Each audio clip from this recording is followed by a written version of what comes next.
Prezadas e prezados, eu estou contando aqui a história do Roberto Dinamite e nós chegamos ao vídeo 19, né? A, ao capítulo 19, né? Da história do Roberto Dinamite. O que eu estou falando com vocês tem a ver com um livro que eu escrevi, Roberto Dinamite, A Camisa que Tem Cheiro de Gol, e portanto este é o vídeo 19. Vamos falar sobre o que? Em 1988, o Roberto Dinamite teve um ano muito difícil, né? Por quê? Porque no Campeonato Carioca, que aconteceu no primeiro semestre, ele vinha se machucando muito, né? Já com uma certa idade, né? 34, 35 anos, né? 34, né, na verdade. E então ele vinha se machucando muito e muitos jogos ele não podia jogar. Alguns jogos ele jogava, outros ele não jogava, mas ele já vinha tendo dificuldades, né? Apesar disso, o Vasco foi muito bem, né, no campeonato. O Vasco foi campeão em 1988, carioca, bicampeão carioca, né? Um histórico gol do Cocada, né, no final do jogo. Isso merece um vídeo à parte, inclusive, mas um dia eu vou gravar, né? Então, o gol do Cocada deu o título para o Vasco. O Vasco já seria campeão mesmo se o Cocada não fizesse gol naquele jogo. Terminando 0-0, o Vasco era campeão. Eu estava no Maracanã assistindo, tive esse prazer, né? Mas o fato é que no Campeonato Carioca o Roberto Dinamite quase não jogou. E aí depois veio o Campeonato Brasileiro. E aconteceu a mesma coisa. O Roberto Dinamite ficou fora durante muito tempo. Na fase classificatória o Vasco foi muito bem, né?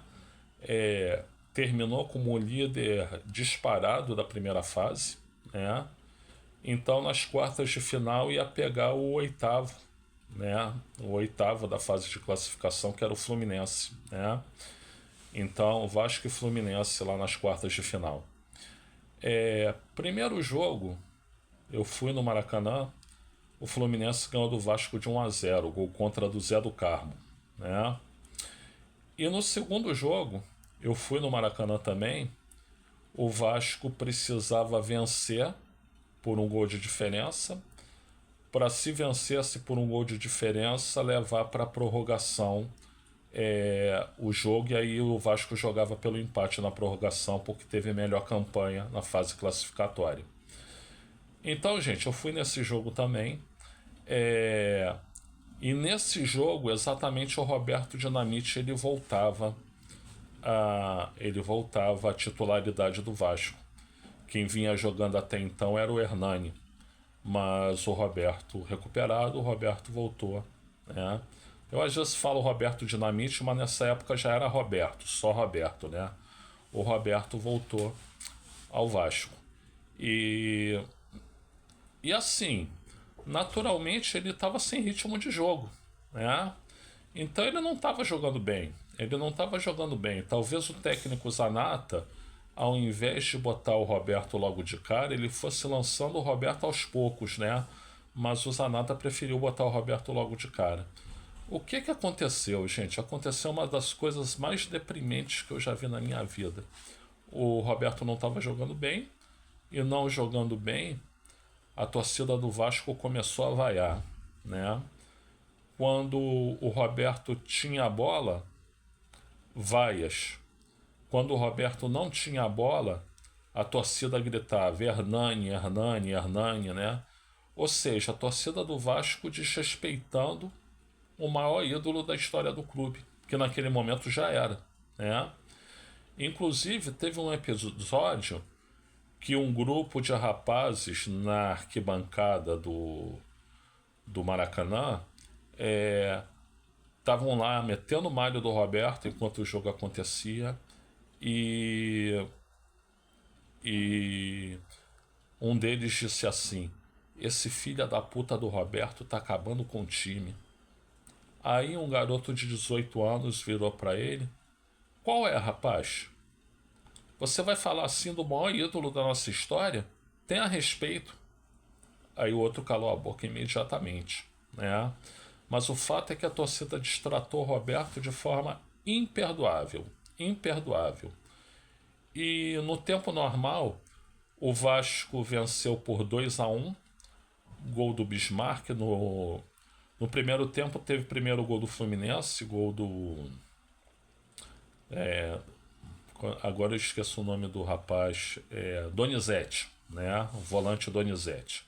O Fluminense fez 1-0, mas o Vasco empatou ainda no primeiro tempo, gol do Bismarck. E aí no segundo tempo o Vasco ainda ficou com 1 a menos, o zagueiro Célio Silva foi expulso, né? E no último minuto, né, o José Roberto Wright, que era o árbitro do jogo, ele marcou uma obstrução na área, então não era pênalti, era uma falta dentro da área. Aí o Giovanni, Pequeno Príncipe, com a categoria de sample, ele centrou a bola na cabeça do zagueiro Leonardo e o zagueiro Leonardo fez 2-1 para o Vasco. Isso no último minuto de jogo, né? Bom, o jogo foi para prorrogação, né?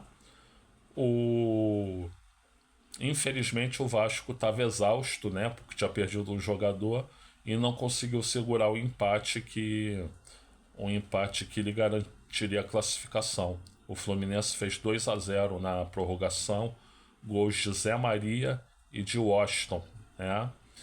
Mas o que eu quero chamar a atenção para vocês é o seguinte: o gol do Bismarck no primeiro tempo foi um golaço. O Bismarck pegou na veia uma bola ali na meia-lua, num passe precioso que ele recebeu. Sabe quem é que deu o passe precioso de extrema categoria? Roberto Dinamite, né? Ou melhor, Roberto. É esse cara que a torcida quis desprezar. Caxias foi eliminado, né? É meu time, é meu clube, né? Mas isso é castigo, né? Não se trata assim um ídolo, não se trata assim um ídolo. Bom, gente, eu sou o Luiz Felipe Chateaubriand, eu agradeço aí pela assistência de vocês e eu peço alguns favores, não fiquem zangados comigo, que você se inscreva nesse canal. Tem um botão aí chamado inscrever-se, é só você apertar o botão e você está inscrito. Que você dê like nesse vídeo, se for possível. Que você compartilhe o vídeo, se for possível também. Que você ative o sininho para notificações de novos vídeos. E eu peço humildemente, sem querer ser invasivo, que se for possível você dê uma contribuição financeira para o canal, né? Pode ser qualquer valor que você desejar. Se não for possível você dar contribuição financeira, não tem problema nenhum, eu vou continuar te tratando com o respeito e dignidade que você merece, né? Mas se fosse possível você fazer a contribuição financeira, eu vou deixar aí no primeiro comentário o meu Pix, né? E aí é só você fazer. Fazendo ou não, eu te agradeço. E agradeço por tudo, por ter visto o vídeo, por ter visto os pedidos, né? Muito obrigado e até a próxima.